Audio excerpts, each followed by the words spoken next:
मुझसे पूछे गए सवालों को फिर से तुम ले आए और मैं तुमको खोने के खौफ में हूं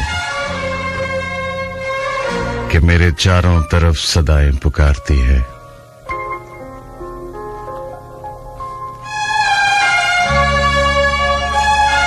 गर्चे ऐसा मजाज मेरा नहीं है, मगर मैं जब भी कहीं गया हूं पलट के आया तुम्हारी तरफ।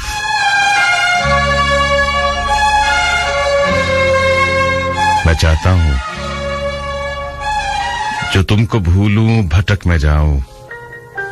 मिजाज मेरा अजीब सा है, तुम्हारी सोचों में गुम रहा हूं। हजार बार तुमने पूछा, हजार बार चुप ही चुप में पुकारता हूं।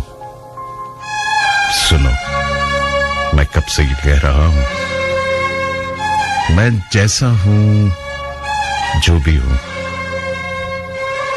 बस तुम्हारा। हजार बार मुझसे पूछे गए सवालों को फिर से तुम लेके आ गए हो।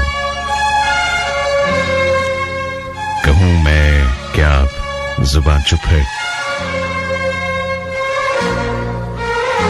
जवाब गुम है, मगर खामोशी ये कह रही है, सुनो, मैं जैसा जहां कहीं भी हूं बस तुम्हारा। मगर तुम फिर भी हजार बार मुझसे पूछे गए सवालों को फिर से लेके आ गए हो। सभी सुनने वालों को सलाम पेश करता हूं। ताहिर नजीर आपके साथ।